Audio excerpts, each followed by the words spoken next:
C'est un peu peut-être trash, mais quand je vais combattre, j'ai l'impression que je vais à la mort. Quand je combat par exemple le samedi, je ne prévois rien pour le dimanche. Parce que je ne sais pas comment je vais sortir du combat. Moi, tu vois, je dis clairement, je veux être le meilleur poids lourd de France et je veux prouver que je suis le meilleur poids lourd de France. Tu vois, donc si j'arrive là, je suis une masterclass. Il n'y a pas de combat en mode où je vais à la décision ou autre. Tu vois, je voulais finir ou finir.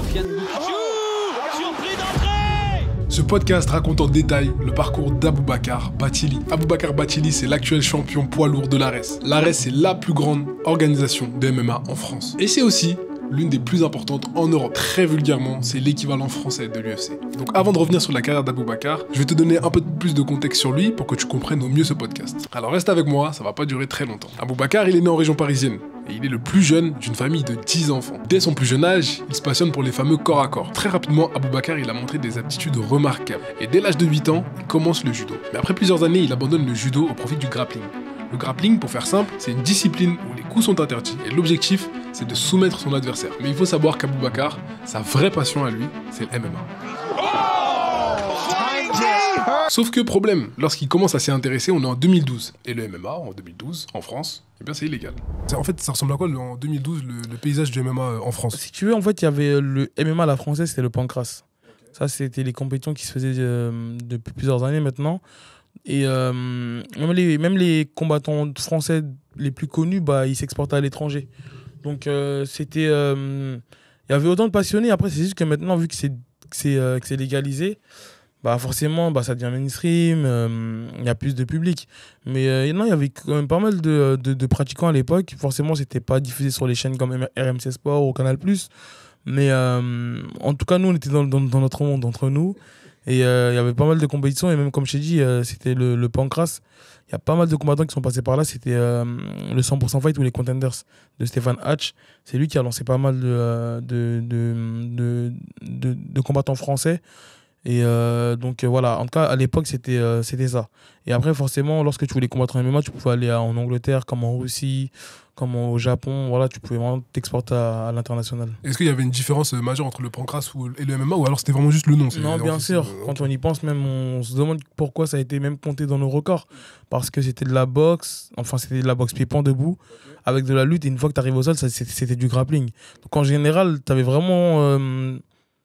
En fait, pour gagner un match de pancrace, un combat de pancrace, t'avais juste à ramener le gars au sol, à bloquer la position et limite tu gagnais comme ça. Ah ouais, c'est tout? Ouais. Et t'attendais que le temps passe? T'attendais que le temps il passe, tu faisais semblant de travailler parce qu'il n'y avait pas de frappe. Donc c'était vraiment, on va dire, si tu veux, du MMA debout.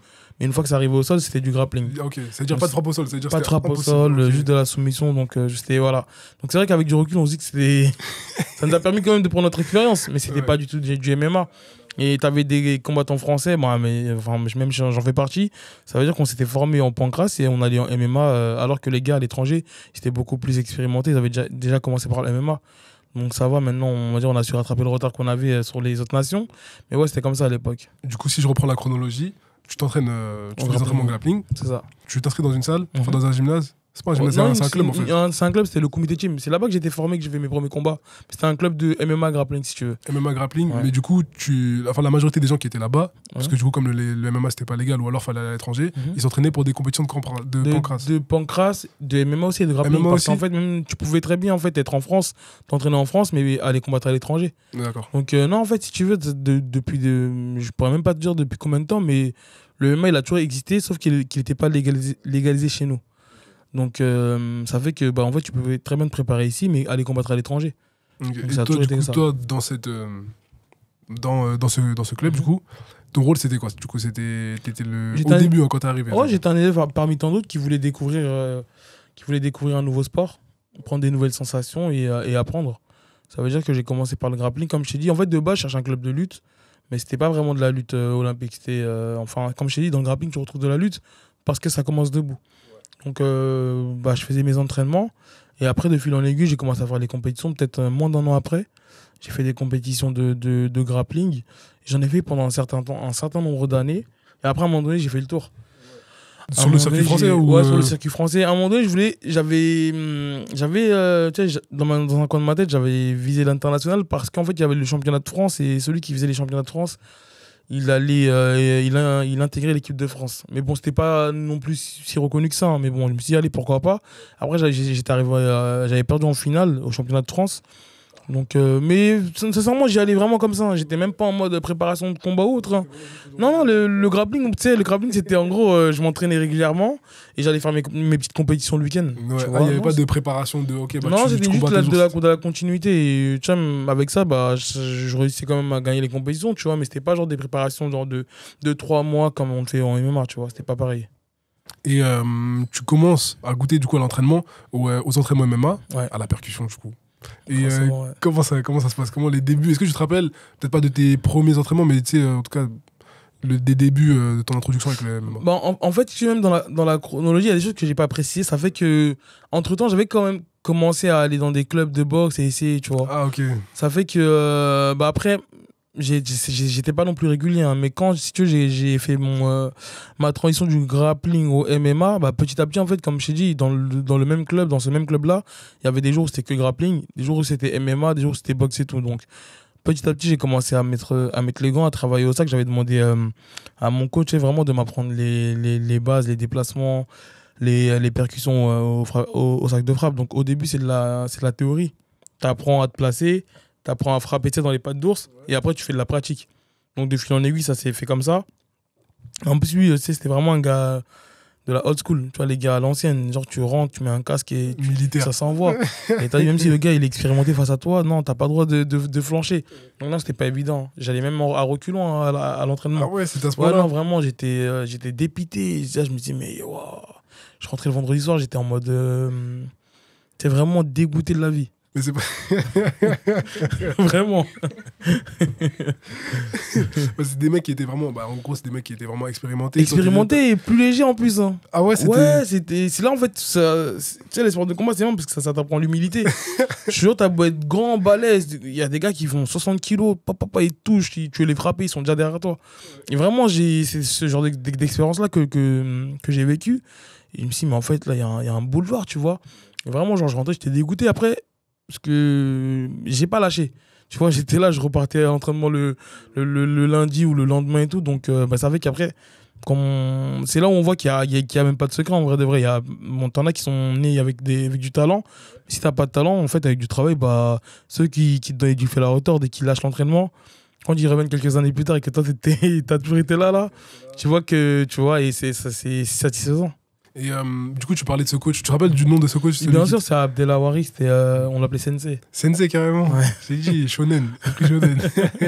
Et du coup, lui, est-ce qu'il a vu au début que toi, t'avais du mal à appréhender les. Ouais, non, mais toi, en fait, toi, t'étais arrivé à un stade où maintenant, quand t'as commencé l'entraînement MMA, t'étais déjà à l'aise avec le fait de. De boxe. Non, quand j'ai commencé les entraînements MMA, non, c'était pas du tout ça, debout. Non, debout, c'était pas du tout ça. Non, c'était pas du tout ça. Après, en plus, je demandais à ce qu'ils puissent me filmer, que je puisse regarder. Et même quand je regardais, carrément, en plus, je crois que je dois avoir des archives où je crois que ça remonte à 2015-2016. Mais en tout cas, ouais, j'étais pas encore, on va dire, vraiment armé. Tu vois, j'apprenais, je découvrais. Mais est-ce que tu as des souvenirs de, par exemple, un entraînement qui était vraiment terrible avec lui? Là, tu t'es dit, là, c'est pas possible. Ou alors, juste, c'est dans sa manière d'être, dans comment il était. Il n'y a pas des petites anecdotes, des petits trucs. C'est possible. On avait un sparring partenaire qui s'appelait un Congolais, Mobeba Grizzly, on l'appelait. Déjà, le nom. Déjà, la dernière fois, j'entraîne dans un club et j'y vais. Et il me disait, il y a un gars qui est passé, il s'appelle Grizzly. Et je pense à lui, je dis non, c'est pas possible. Il m'a tabassé à l'époque, après il revient encore pour tabasser mes élèves. Et après, je dis, vous êtes sûr que c'est lui et tout? Il me dit, ouais, si, il m'a dit, il t'entraînait et tout à l'époque. Après, je montre une photo, il me dit, ouais, c'est lui, il va repasser. J'ai éclaté de rire, j'ai dit, lui, il m'avait traumatisé. À lui, franchement, carrément, j'allais à l'entraînement à reculons. Parce que lui, il était déjà pro. Enfin, en tout cas, en termes d'expérience. Ouais. Explosif de ouf. Mais vraiment, lui, c'est le genre de gars, il a une fibre musculaire. Même s'il fait rien pendant un certain temps, je te jure, il est toujours explosif. Ouais, il y a des athlètes comme ça. Ouais, il était méchant. En plus, il avait le vice de. Il était méchant, franchement, il était hyper explosif et tout. Et notre sensei, il nous mettait avec lui. Et ça veut dire que lui, il était sans pitié. Hein. Après, il allait pas non plus, mais tu vois, il nous poussait à. Tu vois. Mais ouais, c'était lui, il nous traumatisait. Ouais. Et tu parlais, tu parlais de ceux qui ont lâché, ceux qui ont abandonné. Est-ce que dans ce petit navire, est-ce que tu étais tout seul à rester ou est-ce que vous étiez plusieurs? Non, en fait, si tu veux, il y a mon ami Ibra Mané qui combat aussi. on a commencé quasiment en même temps. Et en fait, depuis, on s'est pas lâché. Et on avait des petits prodiges hein, qui avaient commencé avant nous, même qu'on accompagnait enfin, en tant que spectateur lorsqu'ils ils combattaient. Des petits prodiges, t'as dit? Ouais, franchement, il y avait des gars, qui étaient pas mal. Après, la vie a fait qu'ils ont dû faire un choix. Il y en a qui sont devenus parents, il y en a qui ont dû aller travailler. Ça fait que voilà. Et eux, ils ont fait le choix de choisir une autre voie professionnelle. Forcément, ils ont eu plus le temps de s'entraîner et tout. Nous, on a continué, on a persisté, on a persévéré plutôt. Et ça fait que ça nous a ramené au niveau qu'on a actuellement. Quoi. Comme on a dit, tu es passé du grappling. Doucement, tu as fait la transition vers le MMA. Ouais. Et quand est-ce qu'arrive du coup la compétition? À quel moment est-ce que tu goûtes à la compétition pour la première fois au MMA? En fait, si tu veux, on pouvait directement débarquer, partir à l'étranger pour combattre en MMA. MMA directement, c'est On possible. pouvait, hein. Ok. Mais il fallait passer par la case Pancras. Obligatoirement. Pas obligatoirement, mais c'était un peu une logique, si tu veux. C'était un peu une logique, quand tu voulais combattre en France, déjà, c'était plus accessible de combattre alors qu'à l'étranger, et tu vois, t'aurais pu tomber dans des traquenards. Hein. C'est-à-dire un traquenard, contre des gars expérimentés de ouf, et juste pour être de la chair à canon. Il y a beaucoup de Français qui sont passés par là. Et ils savent ce qui les attend ou pas du tout, vraiment pas? Un peu, des fois, en fait, t'étais obligé d'accepter ce genre de combat par débit parce que tu galérais à combattre, parce que tu voulais absolument combattre. Donc ça fait que quand t'as des Français qui recevaient des messages de certains managers étrangers et pour des... En plus, je pense que parfois, enfin, de ce que j'entendais, parfois, il y avait des sommes alléchantes. Mais t'allais en fin fond de la Russie, tu vois, tu te mets contre des gars expérimentés, tu te faisais éclater, après tu revenais en France. Tu vois, c'était comme ça. Mais on va dire le cursus, en tout cas du MMA à la française, voulait que tu passes par les contenders, ça s'appelait. Contenders. Ensuite, les 100% fight, c'était un peu plus élevé, et ensuite que tu pouvais t'exporter à l'étranger. En tout cas, moi, dans mon cursus, dans mon cheminement, c'était ça. Okay. Je voyais à l'époque, même sur Facebook, on va dire les stars françaises un peu, et quasiment tout le monde était passé par là. Je te prends par exemple l'exemple de Taylor Lapillus qui est aujourd'hui peut-être dans le top 30 à l'UFC. Lui aussi, par exemple, à l'époque, il était passé par les contenders. Et je cite que lui, mais il y a quasiment tous les Français, en tout cas tous les meilleurs Français là qui excellent, ils sont quasiment tous passés par les contenders. Et du coup, toi, c'est ce que tu as. Ouais, c'est ce que je voulais faire en plus. J'avais une ceinture à l'époque, donc c'était voilà, ça. C'était attirant, tu vois. Mais avant ça, quand même, j'avais fait... en fait, si tu veux, j'avais fait un seul combat de Pancras, mais en amateur, tu sais, avec les casques, sur tapis et tout. Et en fait, c'est de là, dès que j'ai gagné ce combat-là, quelques semaines après, j'ai fait mon premier combat en Pancras aux Contenders. Et comment ça s'est passé? Le premier combat, il s'est mal passé. Je fais un combat, je crois que c'était au gymnase Japi. Ou en tout cas, voilà, on combattait dans ce genre dans ce type de gymnase-là. Je fais un premier combat contre un gars qui était un peu plus expérimenté que moi, il me semble. Et je ramène mes amis et tout. Mais c'est une belle expérience. Hein. Mais je donne tout et c'est 2 rounds de 5 minutes. C'est sur un ring. Tu vois, donc c'était vraiment pas adapté. Avec le recul, c'était pas adapté en fait, au MMA réellement. Et donc je fais 2 rounds de 5 minutes. Et en fait, c'était 2 combats dans la même soirée. Si tu gagnais le premier, on t'était directement qualifié en finale. Donc tu faisais 2 combats dans la même soirée. Donc moi, je perds directement au premier tour. Donc l'histoire elle s'arrête là pour moi. Donc je me dis, bon, je sais que je serai jamais invaincu parce que je démarre par une défaite. Est-ce que tu as réaffronté la même personne? C'est ça, si, on s'est réaffronté 3 fois. Vous êtes réaffronté 3 fois? En fait, si tu veux, dès que je sors du ring et tout, il y a son... Après lui, il perd en finale. C'était Kararamodi. Son coach, il vient, il nous demande... il nous dit, ouais, si vous voulez... En fait, son coach, il organisait aussi à Persan, dans le 95, grave loin de chez nous. Et il nous dit, ouais, on peut faire la revanche, je crois, au mois d'avril, un truc comme ça. Donc il nous dit ça, on dit, ok. On attendait et tout. Après, ils nous confirment ça. Et on y va à Persan. Pareil, 2 rounds de 5 minutes. Ils nous font match nul. Ok. Je vais pas dire que j'ai gagné. Tu peux le dire. J'aime pas les combattants moi, qui justifient trop. Ils nous ont fait match nul, mais bon, tranquille. Ça, c'était chez lui. Et le résultat, il a jamais été comptabilisé dans le palmarès. Je sais pas pourquoi. Peut-être qu'il était pas avec la bonne fédération. Et du coup, après... on est au mois d'avril à ce moment-là. Et il y a les 100% fight au mois de mai. Alors, les 100% fight, qu'est-ce que c'est? Le 100% fight, c'est un événement où s'organisent des combats de pancras amateurs en France. Tu te rappelles, le pancras, l'ancêtre du MMA en France à l'époque où le MMA était encore illégal. Le 100% fight, il a une importance capitale dans l'histoire du MMA français. Parce que énormément de talents y ont fait leur début. Pour ne pas les citer, on a Francis Ngannou, Saladin Parnasse, Morgan Charrière, Aboubakar Bathily. Et quand on s'intéresse à l'histoire du MMA en France, on s'aperçoit qu'il y a un mystérieux nom qui revient souvent. Celui de Stéphane Chauffourier, a.k.a. Hatch. Hatch, c'est un entraîneur de MMA français très reconnu dans le milieu. Et c'est aussi le fondateur du 100% fight. Et tiens, c'est moi, j'envoyais les messages à Hatch, ouais, je veux combattre et tout, tu vois. Donc je vais affronter un gars du Sud. Finalement, il se blesse et à une semaine vraiment du combat, on me dit, ouais, il s'est blessé, mais il y a lui qui veut encore t'affronter. Moi, je dis, waouh, ça y est, ouais, vraiment, ça y est, tu vois. Et en gros, à ce moment-là, je réfléchis et tout, hein, après. Et en fait, là, c'était au 100% fight, au gymnase Carpentier, devant 5000 personnes, tu vois. Ah oui, d'accord. Ouais, la carte, elle était pas mal. La carte, elle était pas mal. Ouais, je crois que c'est. Ouais, Carpentier, c'était 5000 personnes. Franchement, la carte, elle était pas mal. Carpentier, là, dans le 13e? Ouais. Ouais, c'était balèze. Tu vois. Là, ça a été balèze. Et en gros, après, voilà, je réfléchis. Mon coach, il me dit, franchement, à toi de voir et tout. Et vu que moi, je m'étais préparé, je voulais combattre. Franchement, on fait le combat et tout. J'étais pas du tout dedans. Je sais pas pourquoi. Et après, il gagne. C'est-à-dire, je me suis dit, pourquoi j'ai accepté moi aussi, tu vois. Mais voilà, après, c'est ça m'a vraiment fait un tilt. J'ai dit, non. J'ai dit, en fait, vraiment, faut pas y aller comme ça. Et après, je me rappelle, je me suis entraîné. On était au mois de mai, tout l'été, je suis resté là, je me suis entraîné et tout. Et il y avait les contenders encore au mois de novembre. Et j'ai testé vraiment ça dans ma tête.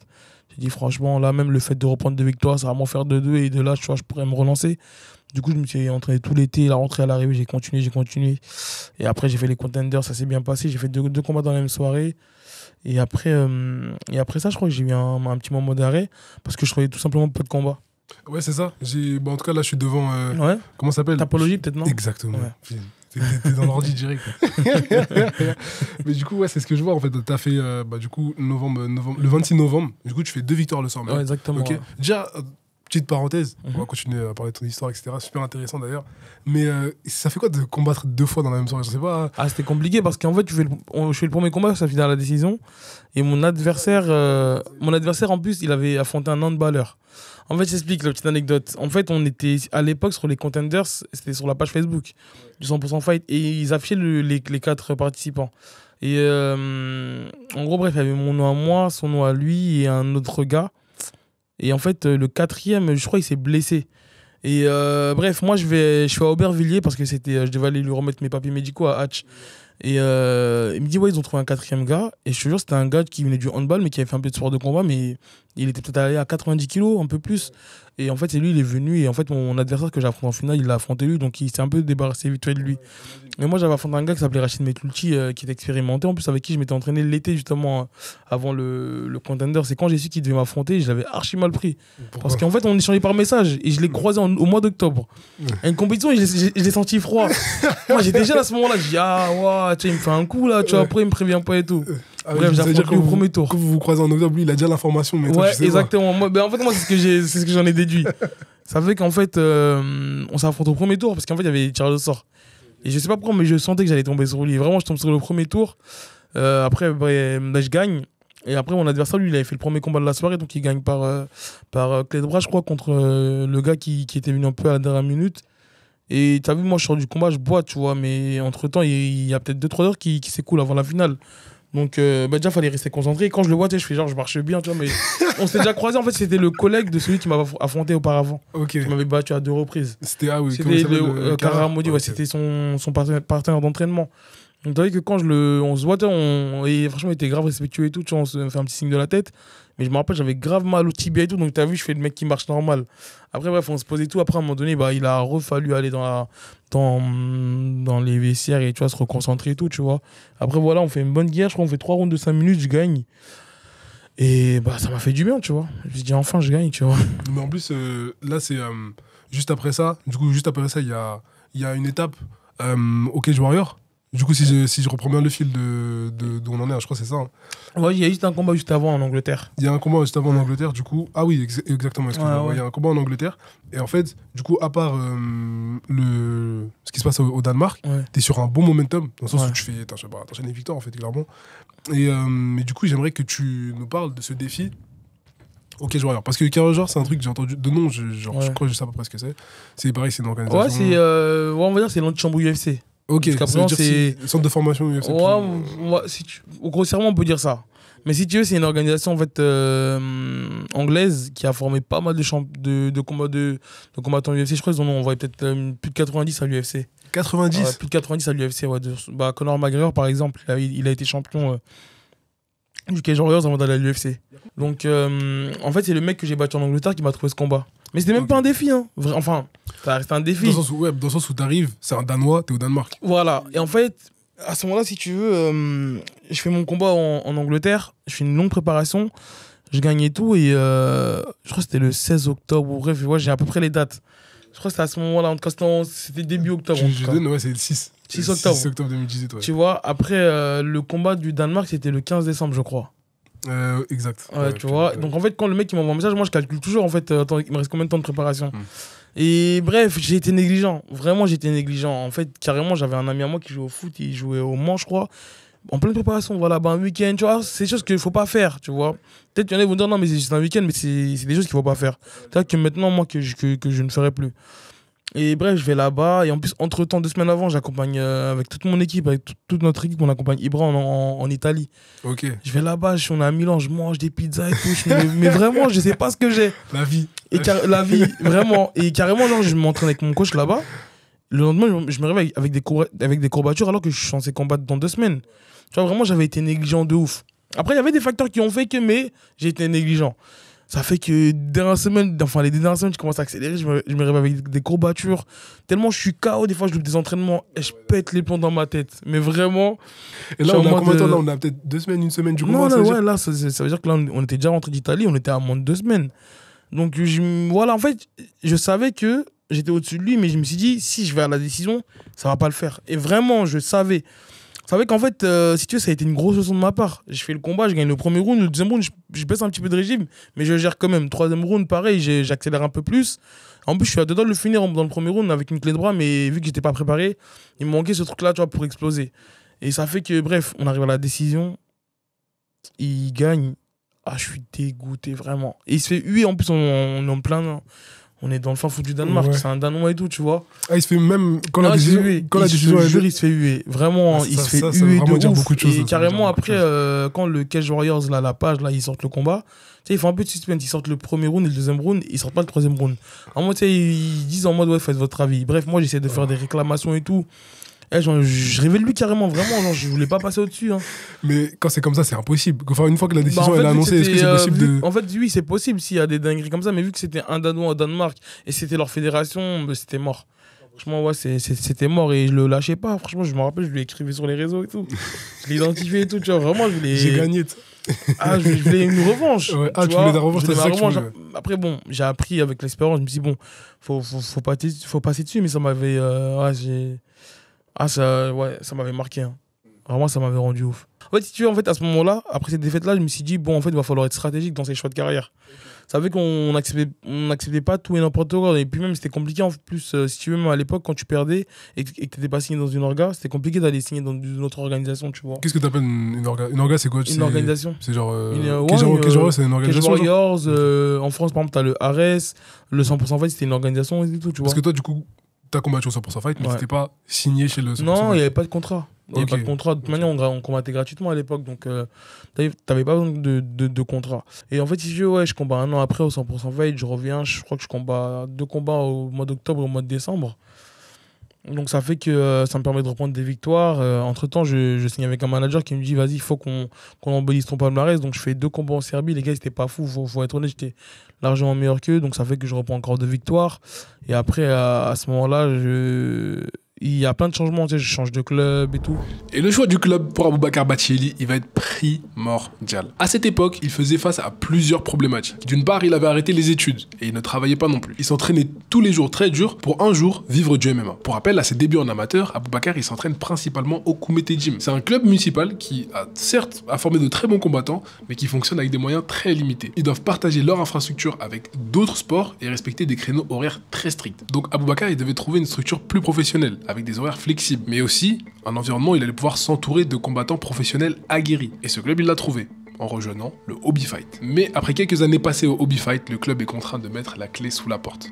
Donc la rebelote, Aboubacar doit de nouveau trouver un club. Mais cette fois-ci, pas n'importe quel club. Il faut que le prochain club qu'Aboubacar rejoigne remplisse une caractéristique bien précise. Je t'explique. Je te rappelle que les sports de combat sont divisés en catégories de poids. Aboubacar combat dans la catégorie des poids lourds. Et en France, les poids lourds de haut niveau en MMA, ils se font rares. Donc quand on n'a pas de poids lourd avec qui s'entraîner pendant l'année, on s'entraîne avec des adversaires qui font entre 60 et 80 kilos. Mais le jour où on va devoir affronter un adversaire, il faut se rappeler qu'il fera autour de 100 à 120 kilos. Il était donc primordial pour lui de poser ses valises dans un club qui regroupe des personnes de son morphotype. Et le meilleur endroit pour ça, c'est le MMA Factory. Si tu connais le MMA Factory ou si ça te dit juste quelque chose, c'est normal. C'est le club référence du MMA français. Le MMA Factory, ça a été fondé par Fernand Lopez, le coach qui a propulsé quasiment toutes les superstars de MMA françaises qu'on connaît aujourd'hui. On a Francis Ngannou, Cyril Gane, Nassourdine Imavov, Baki, ils sont tous passés par le MMA Factory. Et c'est à ce moment-là, quand Aboubacar cherchait un nouveau club, qu'il croise la route de Fernand. Aussi, rien à voir, mais tu peux t'abonner. Là, depuis tout à l'heure, je vois que tu apprécies la vidéo, tu passes un bon moment, tu souris, voilà, abonne-toi. Vers mars 2021, je contacte Fernand Lopez, le coach du MMA Factory. Donc je le contacte lui, je l'appelle et tout. Bon, je lui fais part de ma problématique. Il me dit écoute, t'es le bienvenu et tout. Donc ça fait que je vais là-bas et il y avait quasiment tous les poids lourds. Du coup, qu'est-ce que ça fait de passer d'un. En fait, ça fait presque 10 ans que tu t'entraînes sans poids lourd. T'as déjà abusé, ouais, non, mais c'était quasiment ça, on va dire. Et t'arrives dans un endroit où, tu m'arrêtes si je me trompe, hein, il y a des top poids lourds français et peut-être parmi des top poids lourds du monde. Ouais, mais c'est ça, il y a Cyril Gane qui était là-bas, même dès que j'arrive, il était là. Il y avait Alan Bodo, lui, c'était un gars aussi qui était à l'UFC, à l'UFC, au moment où j'arrive, il était encore à l'UFC. T'avais même d'autres poids lourds qui n'étaient pas forcément connus, mais tu vois, qui étaient là, quoi. C'était costaud. Ouais, c'est ça. Donc non, c'était bien. Après, j'étais pas non plus perdu, tu vois. En fait, si tu veux, le fait de tourner avec des poids légers, ça a fait que j'ai développé, on va dire, d'autres aspects. Tu vois, c'est-à-dire même vitesse, le coup d'œil, ouais, on va dire la technicité et tout, tu vois. Ouais. Donc j'ai l'impression qu'en tout cas, c'est ce truc-là que j'ai en tout cas de plus que les poids lourds, on va dire lambda, tu vois. Bah écoute, ça fait que je tourne avec plusieurs types de poids lourds, des mecs de la boxe anglaise, tu vois, des lutteurs et tout. Donc c'est différent. Tu vois, les sensations, elles sont différentes. Tu les amènes pas aussi facilement que tu peux amener un poids léger. Donc non, c'était différent. Et après, voilà, jusqu'à présent, j'ai posé mes valises là-bas. Et après, de fil en aiguille, j'ai commencé à combattre au sein pour l'UMA Factory, tu vois. Et ouais, non, c'était différent en tout cas. C'était différent parce que, comme je t'ai dit, tourner avec des poids légers et tourner avec des poids lourds, c'est pas pareil. C'est pas pareil. Mais est-ce que tu te rappelles de tes. Parce que du coup, t'avais l'habitude de tourner avec des poids lourds, tu combattais quand même avec des poids lourds. Est-ce qu'il y a. Du coup, j'imagine que Cyril, Alan Bodo, etc., ça t'a. Enfin, les premières fois à l'entraînement, est-ce que tu t'as senti un gap entre vous? Est-ce que c'était. À l'entraînement, tu t'es dit, ah ouais, quand même, ils sont. Ou ça va, tu gérais quand même? Non, Cyril, lui, c'est vraiment de par son style que j'ai trouvé, entre guillemets, différent, on va dire. Parce que, tu sais, il est athlétique, mais vraiment, il est grand et il bouge comme un poids léger. Mais non, après, sinon, j'ai pas été non plus surpris. Tu vois, à l'arrière, peut-être que si j'étais tombé sur un mec comme Francis, ouais. De ce que j'ai entendu, lui, je vais pas dire surhumain, mais tu vois, vraiment les caméras force de la nature. Mais en tout cas, jusqu'à présent, je suis pas tombé non plus sur un poids lourd qui m'a surpris ou qui m'a choqué.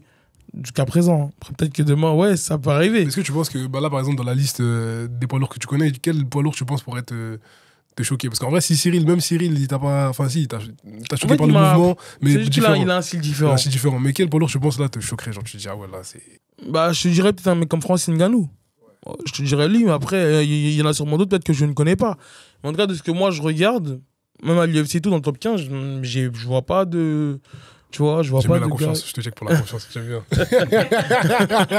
Mais c'est non, je vois pas de. Non, mais j'essaie vraiment d'être réaliste et d'avoir la tête sur les épaules. Aujourd'hui, avec l'expérience que j'ai, avec le nombre de combats que j'ai, je pense avoir tourné avec l'élite, tu vois. Même des mecs qui étaient plus légers que moi, comme Nassourdine Imavov, qui est actuellement 4e du classement.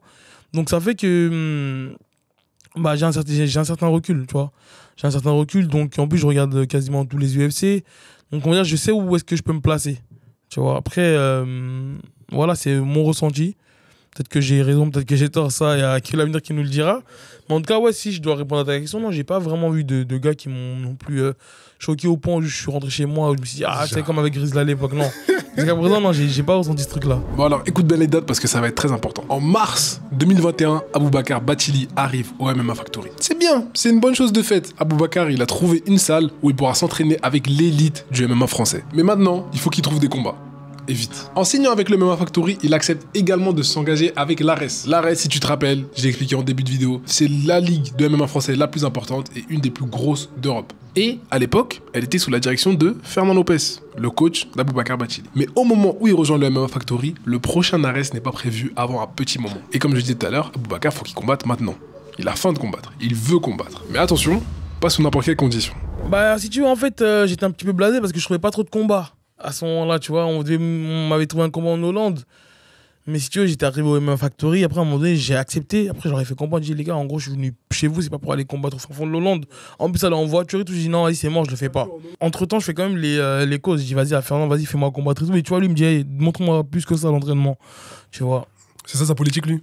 Bah, en fait, peut-être qu'il voulait. C'est pas forcément ça, mais. Si tu veux, je sortais on va dire, du 100% fight.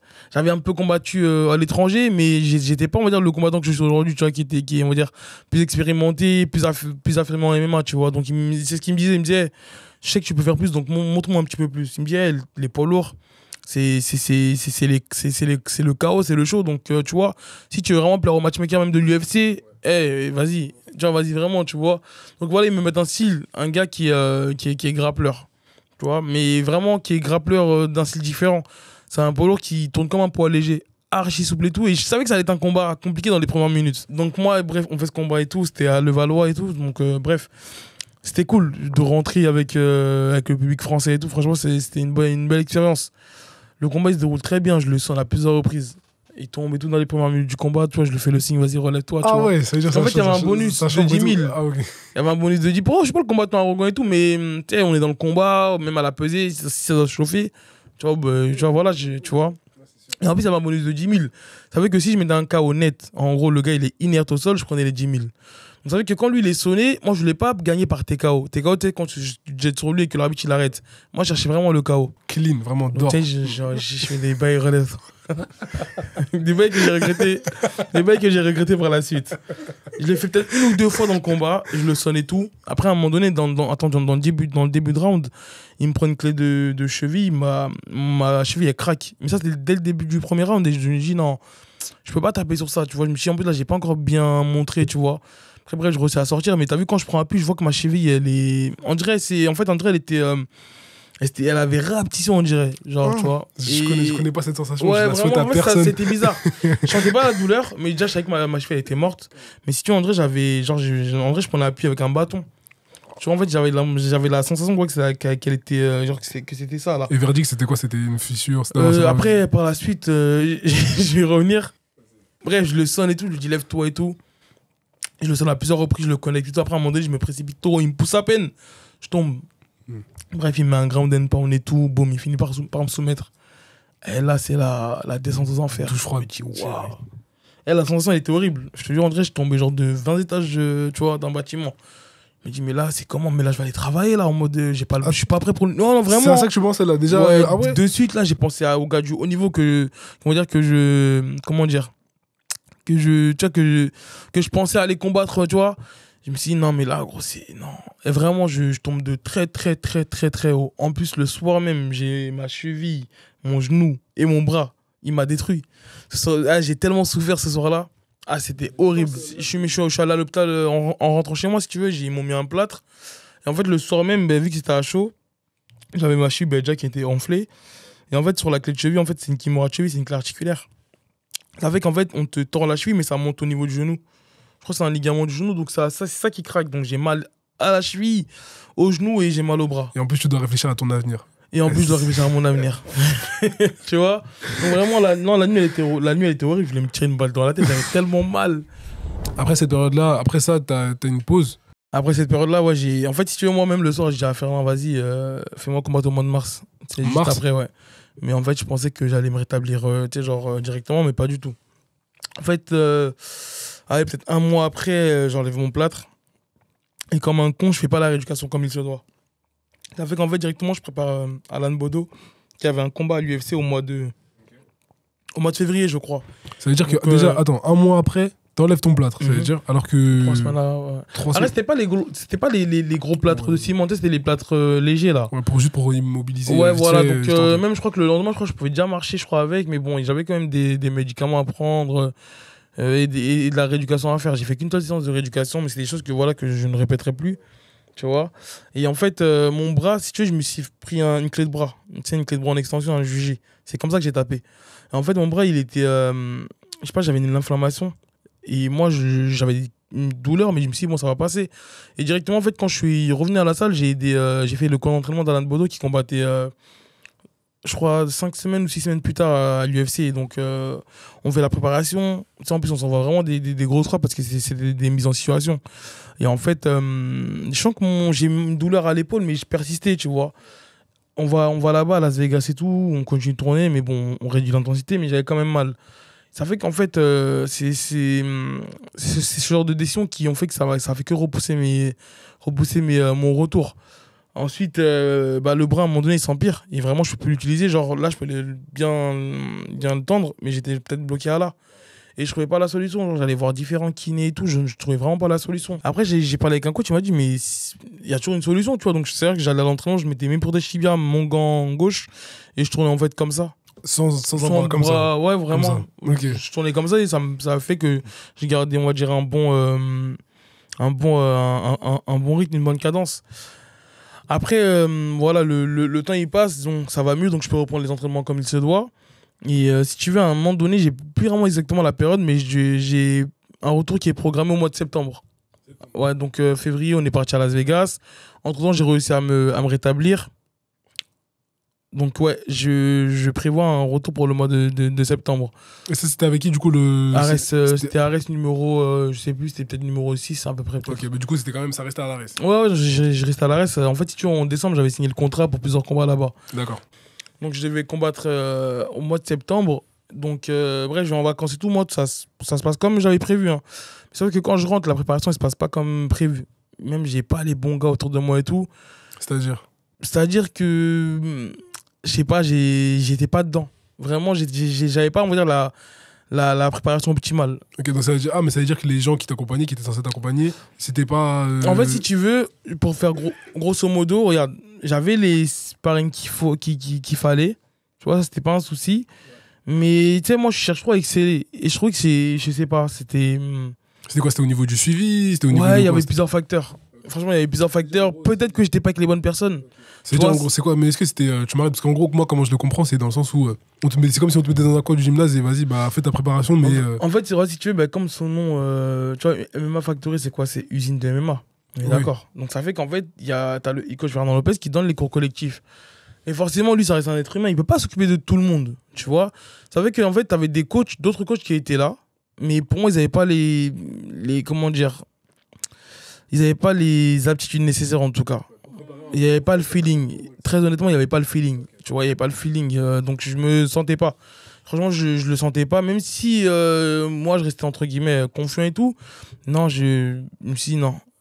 J'ai fait assez d'erreurs qui ont fait que j'ai assez de recul pour savoir si est-ce que je peux y aller ou pas. Donc vas-y, le combat, il s'annule. Ok. Le combat, en gros, t'as senti que t'étais dans une situation où c'était pas bon. Non, c'était pas le bon mood, comme on dit, tu vois.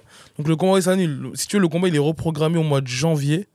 Donc entre-temps, je fais le rafistolement, tu vois, qu'il faut. Je vais dans un club de boxe anglaise. Je reprends, on va dire, ce que j'avais fait auparavant. Tout en restant au MMA Factory. Hein. Quand tu dis ça, c'est-à-dire aller chercher l'excellence. En fait, si tu veux, moi, à un moment donné, je voulais me poser à un seul endroit et tout faire là-bas. Parce que c'est énergivore, tu sais, de bouger à gauche, à droite. C'est vraiment énergivore. Mais c'est ce qui me réussit. Tu vois, vraiment d'aller chercher l'excellence. À part si demain, j'arrive à vraiment trouver un endroit et créer un écosystème autour de moi, tu vois. En tout cas, voilà, j'ai commencé à reprendre, on va dire, cette recherche de la perfection. Donc, je dois combattre au mois de janvier à ce moment-là. Tout se passe bien. On est à 2 semaines de l'événement et moi, je fais toujours mes papiers à la dernière minute. Tu sais, on doit faire IRM du cerveau, bilan sanguin. Et là, il me manquait, en fait, comment ça s'appelle? Tu sais, quand tu fais ton bilan, mais pour les yeux, là, chez l'ophtalmo. Ouais. Tu vois, le fond d'œil. Le fond d'œil, ça s'appelle? Ouais, on devait faire un fond d'œil. C'est quoi ça exactement? C'est pour en fait voir si t'as une bonne vue et tout, tu vois. Okay. Même au cerveau, au niveau du sang, si tout va bien. Le cerveau, voir si t'as pas de commotion et tout, tu vois. Voir si t'es apte à combattre. Et du coup, c'est le seul truc qui te manquait là? Ça, c'était c'était le fond d'œil qui me manquait. En fait, si tu veux, c'était la première fois que je le faisais vraiment parce qu'à l'époque, on faisait un peu les. On falsifiait les papiers. Donc là, je me suis dit, bon, je vais vraiment le faire. Et en fait, dès que j'y vais, à 2 semaines du combat, même pas, ouais, une semaine. Non, c'était une semaine parce que je me rappelle, ouais, c'était la semaine d'après le combat. Et je vois que l'ophtalmo, il est réticent. Et moi, je fais pas trop attention, mais je me dis, ah ouais. Et il me dit, je sais plus quelle question il me pose, mais il me dit, ouais, je peux pas te laisser combattre et tout. Moi, je dis non. Sur le coup, je calcule pas trop, tu vois. Il me dit, ouais, t'as 5 lésions dans l'œil droit et 4 dans l'œil gauche. Tu vois. Mais moi, genre, j'ai vraiment aucun problème de vue. Hein. Après, il me dit ça et je dis, ah ouais. Et il me dit, ouais, non, tu peux pas combattre. La fédération, ils pourront pas. Là, il faut vraiment qu'on commence à faire des séances de laser et tout. Mais qu'est-ce que tu risques en fait? Déchirure de la rétine, je crois. Un décollement de la rétine. T'es aveugle quoi. Ou enfin, un décollement de la rétine, apparemment, je crois que tu vois une tache noire, mais tu perds pas complètement la vue, je crois. Mais bon, c'est un risque quand même, tu vois. Va conduire avec une tache noire. Tu vois, moi, je sais pas, en fait, à ce moment-là, je me dis, mais qu'est-ce que je fais? Est-ce que je vais falsifier mes papiers et tout, tu vois? En plus, déjà, comme le combat, il avait été annulé en septembre, c'était un Marseillais. Il parlait.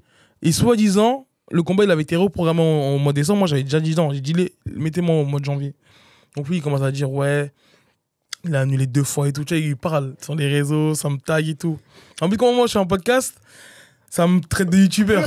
Là, ça fait 2 ans que j'ai pas combattu à ce moment-là, tu vois. Ça me traite de youtubeur et tout. Et moi, ça fait déjà 1 an que j'avais pas combattu. Je sortais d'une défaite, donc je devais revenir tout prouver, tu vois. Mais bref. Après, moi, je suis dans mon mal, tu vois. Je me dis, ouais, dinguerie, j'ai fait ma préparation, j'ai perdu le pas qu'il fallait. Et bref, dès que je sors de chez l'ophtalmo, j'appelle Ibra, il y a un autre gars avec qui on avait fait la préparation. Et vraiment, je ne savais pas quoi faire. J'étais en mode, soit je fais un faux papier et j'y vais, mais t'as vu, c'est voilà. Ou soit je me dis, vas-y, sois sage. Et vas-y, je me dis, écoute, t'as vu, je pense que là, j'ai pris en maturité entre-temps. C'est pas des choses qu'il faut faire. Et t'as vu, moi, je suis quelqu'un qui relativise, tu vois. Je me dis, bon, écoute, c'est un mal pour un bien. Peut-être que Dieu veut me préserver de quelque chose. Je me dis, écoute, vas-y, je vais prendre mon temps, je vais me rétablir, je vais faire mes séances de laser et on verra. Donc vraiment, en plus, à ce moment-là, je me suis dit, vas-y, je fais mes séances de laser, on verra. Je me suis dit, peut-être que je vais arrêter, je sais pas. Vraiment, à ce moment-là, je ne savais pas ce qui allait se passer. Quand on me demandait quand est-ce que tu vas revenir, je ne savais pas. Aucune idée. Vraiment, je ne savais pas. Non, à ce moment-là, j'ai dit ça avait commencé un peu, ça m'avait mis un coup au moral. Hein. Et pendant cette phase d'incertitude, il continue à s'entraîner. Il a mis de côté les frappes, mais il a privilégié une préparation physique très intense. Les séances de laser, elles ont peu à peu fait effet. Et elles ont permis à son œil de se rétablir et au trou de se reboucher. Le combat prévu en janvier 2021 a été annulé. Mais de son côté, Aboubacar a continué à vivre le quotidien d'un combattant. Dans l'ombre, il se prépare. Et au mois de juin, après un énième test oculaire, c'est bon. Il a enfin le feu vert des médecins. Et ça tombe bien, parce qu'au même moment, un nouveau poids lourd a commencé à faire du bruit dans sa catégorie. Et entre-temps, si tu veux, j'avais accompagné un athlète de mon club. Et il s'était fait mettre KO par un Anglais en 9 secondes, tu vois. Oui, j'ai vu. Tu vois. Du coup, il s'appelle Geoffrey Hulton. C'est ça. Et du coup, c'est un gars de ton équipe, de ton qui club. a perdu malheureusement par KO en 9 secondes. Et moi, j'étais dans le coin, tu vois. Et ça m'a... Non, si tu veux, moi, ça m'a galvanisé dans le sens où je me suis dit, il y a un poids lourd là qui arrive, qui fait sensation. 9 secondes, c'était le record de l'arrêt, je crois, en tant que KO. Tu sais, c'est un peu... J'avais l'impression que c'était un petit peu les poids lourds nouvelle génération, tu sais, genre qui vont vite, qui tapent fort et tout. Je dis, ça c'est quelque chose qui va me motiver. C'est des défis que t'aimes bien. Après, ouais, c'est ça. Après, ils mettent je crois que vers le mois de juillet, août ou septembre, je sais plus, ils mettent tu sais, l'ARES, ils publient un post, ils mettent quelle est la suite pour Geoffrey Hulton. Moi, je mets des yeux, tu sais, en commentaire. Après, ça part de là. Donc, je parlais avec Fernand et Benjamin Sarfati, tu sais, ceux qui s'occupent d'ARES à l'époque et du MM Factory. Et je leur dis, vas-y, bah, il me propose, il me dit novembre. Je dis, vas-y, ok. Après, je crois que dans la foulée, je reviens, je dis, non, vas-y, décembre. J'avais du poids de ouf à perdre et tout. Après, franchement, je fais une prépa des enfers. J'ai rien laissé au hasard, tu vois. Mais à un moment donné, je crois à 5 semaines du combat, j'ai eu un pic de... Tu sais, j'ai une sorte de saturation. En fait, ça fait que tu vas à l'entraînement et tes performances, elles chutent. Vraiment, genre, tu n'annules limite. Parce qu'en gros, en fait, des trucs, c'est quoi? Il y a une période où... Par exemple, il y a ton combat, il va arriver là, et en fait, il faut que tu arrives là où toi, t'es le plus chaud. Exactement. Parce que juste après, il y a la redescente. Ouais, c'est ça. Et toi, tu t'as mal... Ouais, mais ça, c'est des trucs que tu connaissais pas, ça. Si, mais... Tu sais, des fois, tu répètes des erreurs, des fois, tu comprends pas pourquoi. Mais ouais, ça fait que j'ai une chute. Vraiment, j'ai une chute de performance. Après, j'ai réussi à couper 4 jours et aller dans le sud. Mais vraiment pour me recharger, tu vois. Et ça m'a fait du bien. Ça a fait que j'ai pu on va dire, finir ma préparation en beauté. Après, en fait, aussi, ce qui me prenait du jus, c'était vraiment le fait, par exemple, j'allais à la boxe anglaise à Bonneuil, j'allais à Vincennes pour le grappling, j'allais à la lutte à Créteil. Ouais, c'est ça. Dans le froid, dans la neige, sous la pluie, sous la pluie et tout. Il est en Sibérie. Tu vois, sous la pluie et tout, ouais, c'était éprouvant. Donc voilà, je fais ce combat-là, je perds, je crois, 17 kilos sur la préparation au total, un peu plus. Donc j'ai un régime strict et tout, tu vois. Et j'arrive, je me dis non, vas-y, là, faut que j'arrive en mode 2.0, tu vois. Et vraiment, franchement, c'est une masterclass, hein, parce que le gars, je l'ai pas laissé s'exprimer. Premier round, je le déborde dans tous les domaines. Deuxième round, je finis le combat à soumission, tu vois. Et voilà, c'est comme ça que je reviens. Et c'était vraiment comme ça que je voulais revenir. Tu vois, je me suis dit, ok, il y en a en plus, ils ont parlé entre temps. Même si j'ai rien à leur prouver, moi, tu vois, j'ai dit clairement, je veux être le meilleur poids lourd de France et je veux prouver que je suis le meilleur poids lourd de France. Tu vois, donc je me suis dit, j'arrive là, je suis une masterclass. Il n'y a pas de combat en mode où je vais à la décision ou autre. Tu vois, je voulais finir ou finir. Donc, c'est ce qui se passe. Donc, je suis assez satisfait. Ça me fait un bon petit retour. Les gens disent, ah, lui, c'est pas qu'un podcasteur, tu vois. Il commence à comprendre que. Donc, assez content. Après, j'avais essayé je voulais enchaîner. Vraiment, en plus, je suis sorti sans blessure et tout. Donc, je voulais enchaîner. Et il y a eu des propositions au mois de mars. Après, on me dit, vas-y, tiens-toi après. Mais il n'y avait rien de sûr. Et donc, on propose un combat. Moi, je crois que c'était au mois de mars, mais il n'y avait pas vraiment d'adversaire. Enfin, on me trouve un gars qui a 1-0. Je dis, ça m'intéresse pas, les gars. Je dis, là, je suis à 12 combats. À ce moment-là, je suis à 8-4. Je dis, ça m'intéresse pas. Vraiment, je réponds même pas, je crois, à la demande pour te dire. Si déjà, il me faut un gars qui sort d'un défi et vraiment quelqu'un qui va me faire gagner des places. Tu vois, vraiment un gars dangereux, tu vois. Entre-temps, je reçois, je crois, vers fin avril, début mai. Il est 3h du matin. Je suis en train de griller avec mon pote et je reçois un message sur WhatsApp. Ça, généralement, c'est Fernand Lopez. Il t'écrit la nuit. Ah, vraiment, je vois ça, je commence à avoir la pression. Je me dis, ah, là, il y a quelque chose. Et je savais qu'il y avait un gros arrest qui arrivait le 14 juin. Il me dit, ouais, ceinture, 14 juin. C'est comme ça qu'il te l'annonce? Ouais, il me le dit à peu près comme ça. Il me dit, ouais, yo, ceinture 14 juin et tout, contre. Il me propose un gars, un Ouzbek. Et moi, je me pèse. Je vois, je suis à 132 kilos. Et tu dois être à combien? Moins de 120. Mais c'est pas mon pote de forme. C'est-à-dire, même arrivé à 120, je veux pas. Mon pote, en plus, c'est un pâtissier, il était avec des cookies. Je dis, gros, vas-y, tiens. Je dis, tiens, vas-y. Il dit, gros, il prend tout, frère. La nuit même, là, il est peut-être 3-4 heures du matin, je vais au lit. En plus, on regardait des combats de l'ARES. Tu sais, c'est un pote que j'ai matrixé dans les MMA carrément. Maintenant, je crois qu'il regarde plus les MMA que moi. Et vas-y, je lui dis, gros, tiens, prends tout. Je vide mon placard et tout. J'ai dit, tiens, vas-y, sors, enfin, sors. Je ne mets pas à la porte, mais gros, vas-y, prends tout, gros. Et la nuit même, gros, moi, quand j'ai combat, je dors pas. En fait, j'en fais vraiment des cauchemars. Hein. Genre, j'en fais des cauchemars, je suis en sueur de ouf. Peut-être qu'il y en a qui vont dire, non, moi, je suis franc. Moi, quand j'ai un combat, vraiment, j'en dors pas. Hein. Je vais regarder les combats sur ma télé et tout. Je laisse rien au hasard et je dors pas. Vraiment, je dors pas. Je me fais des films, j'en fais vraiment genre des cauchemars. Quand je dors, genre, vraiment, j'en rêve, tu vois. Je dis, gros, j'ai merdé, là, 132 kilos, non. Je commence à culpabiliser. Et j'avais un événement, en fait, ce jour-là. Tu vois, mais vas-y, j'ai dit, écoute, je vois et tout, j'annule l'événement. C'est un événement de quoi? Un événement où t'étais invité? On t'avait dit. Non, c'était un événement. Que toi t'avais organisé? Ouais, je devais me marier ce jour-là, en fait, si tu veux. Ah, ok. Et vas-y. Ce jour-là, du coup, 14 juin. Enfin, j'avais déjà fait le mariage. On va dire religieux. Mais là, ce jour-là, c'était le mariage. À la mairie, etc. À la mairie. Machin. Tu vois, donc je me dis. Annulation de mariage. Ouais, j'ai annulation. Madame me dit, ok, y a pas de souci, tu vois. Elle a été compréhensible et tout? Ouais, elle était compréhensible, hein, franchement. Je suis pas un dictateur, hein, elle était compréhensible. Non, elle était compréhensible. Elle était compréhensible et tout. Donc, du coup, j'annule. Enfin, je décale d'une semaine. Donc, je décale d'une semaine. Et directement, je rentre en préparation. Mais très honnêtement, en fait, comme j'étais vraiment en train de me structurer, j'étais vraiment pas du tout en mode entraînement. On savait que je reprends directement l'entraînement en mode préparation. Ça t'es vraiment assujetti aux blessures quand tu fais ce genre de choses-là, tu vois. Mais malgré ça, Aboubacar va réussir à encaisser cette préparation titanesque. Pendant cette montée en puissance, on lui annonce son adversaire pour le titre, Sofiane Boukissou. Un man très dangereux. Très dangereux. Regardez sa tête seulement. Le combat aura lieu le 14 juin 2024. Pour l'occasion, l'ARES s'est surpassé. Le combat se déroule à la toute nouvelle Adidas Arena. C'est une salle exceptionnelle de presque 8000 places. L'événement n'a clairement rien à envier aux plus grandes organisations de ce monde. Et c'était enfin l'heure pour Aboubacar Bathily de briller. Parce qu'en fait, si tu veux, moi j'étais l'avant-dernier combat de la soirée. Donc je passe vers la soirée, elle commence à quoi? À 19h. Moi je passe vers 22h30. Donc j'arrive peut-être à l'Adidas Arena à 20h peut-être. Et la soirée était quand même longue, donc je reste dans les vestiaires. Je reste dans les vestiaires, je fais ma petite routine, je me dors un petit peu. Après, on fait les bandages, je m'échauffe un peu avant le combat. Et là, tu ressens un peu de stress, un peu d'appréhension, ou là, tu poses même plus la question? En fait, si tu veux, tu sais, c'est un mélange d'émotions, mais tu restes quand même concentré. Tu vois, donc je ne saurais te décrire la sensation. Forcément, il y a de la pression. Je suis pas quelqu'un qui stresse, mais il y a de la pression. Mais si tu veux, j'essaie de bien la gérer, moi, en général, la pression. Est-ce que c'est un truc que tu pourrais expliquer que quelqu'un qui combat pas pourrait ressentir, par exemple, ou pas du tout? Vraiment, c'est un truc que tu ressens? C'est un peu peut-être trash, mais quand je vais combattre, j'ai l'impression que je vais à la mort. En fait, genre, je sais pas ce qui va se passer. Genre, je sais vraiment, genre, si tu veux, en fait, quand je combats, par exemple, le samedi, je ne prévois rien pour le dimanche. Enfin, on peut avoir des invitations et tout, mais je ne prévois strictement rien parce que je ne sais pas comment je vais sortir du combat. Et je ne sais pas comment ça va se passer. En fait, j'arrive pas à me projeter. Tu vois, vraiment, genre, le combat, il est le samedi, j'arrive pas à me projeter au-delà du combat. Je me dis, c'est le combat et le reste, ça viendra après. Donc, je te jure, j'ai l'impression genre, d'aller vraiment genre, à la mort. Je sais pas, c'est... Quand tu me dis de m'expliquer avec des mots, c'est ce que je te dis, mais je sais pas, c'est une sensation particulière, tu vois. Autant, genre, t'es content d'être là, parce que tu te dis, bah, c'est un jour de fête, un peu, tu vas te lâcher et tout. Mais autant, t'as ce côté-là où tu sais pas ce qui peut se passer, tu vois. Donc, on va dire, pour expliquer un petit peu avec mes mots, c'est à peu près ça. Donc, le combat, il se fait ouais, vers les coups de...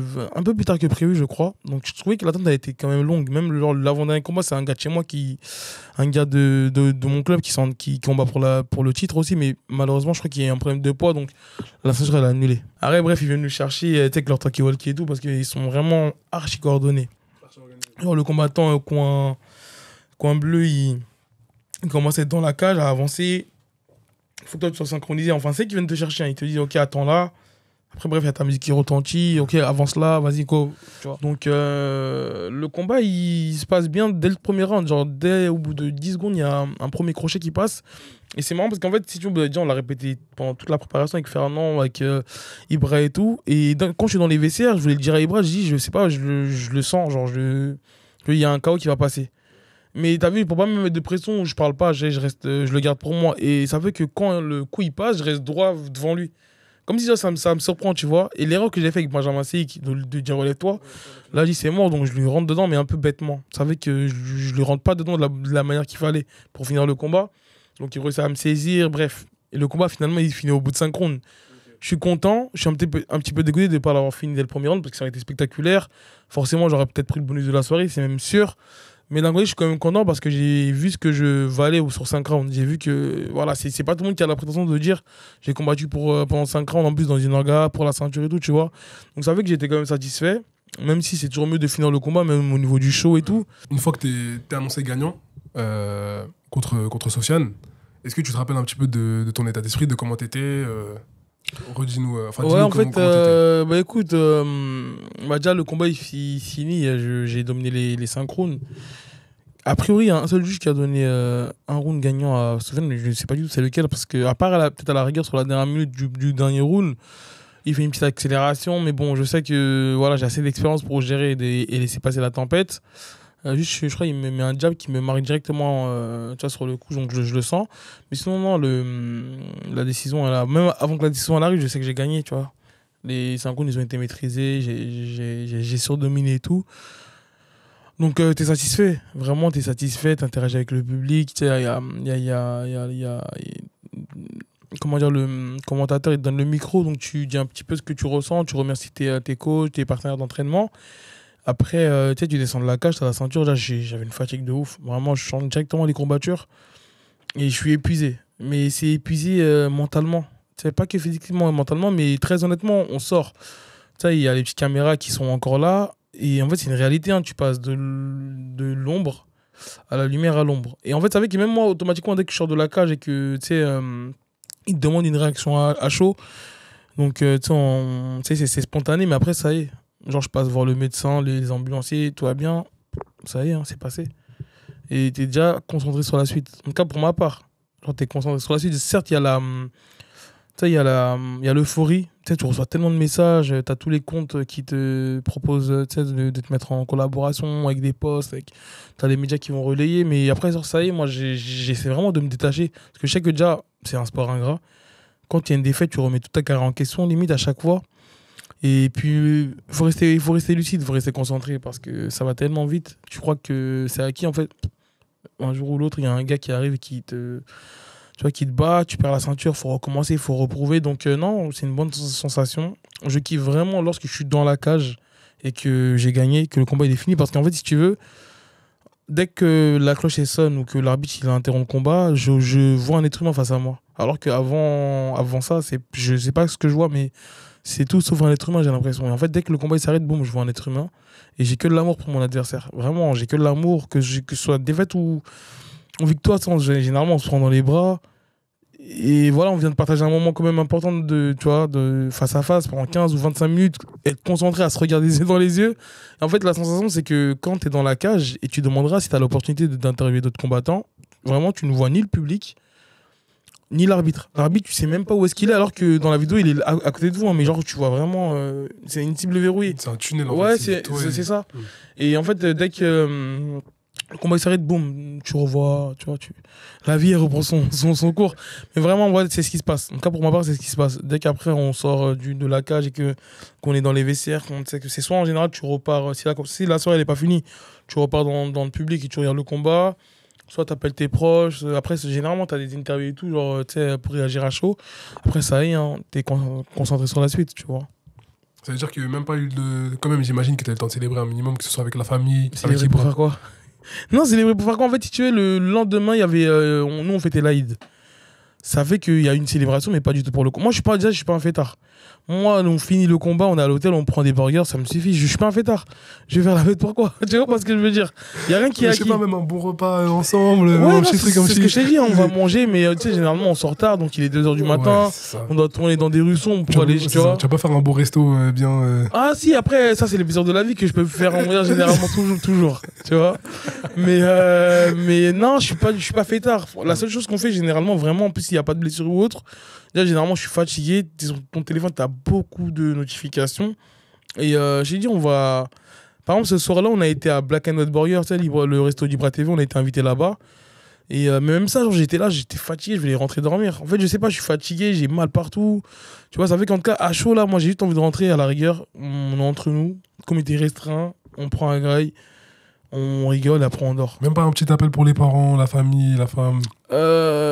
Si, quand même, après le combat, ouais, mais en fait, si tu veux, de base, moi, je ne partageais même pas ça avec ma famille. Après, c'est maintenant, vu que c'est médiatisé, qu'ils le voient, donc forcément, ils vont m'appeler et tout. Mais sinon, je suis pas du genre à appeler ma mère avant mes combats. Ni, tu vois, maintenant, ma femme, oui, mais j'appelle pas mes parents avant mes combats. Parce qu'en fait, je les fais un petit peu clandestinement, on va dire. Limite, des fois, genre, je devais aller combattre à l'étranger, genre, je leur disais, genre, la veille. Tu vois, j'allais vraiment peur, je disais, vas-y, je vais à l'étranger, mais je sais même pas s'ils savaient ce que je faisais réellement.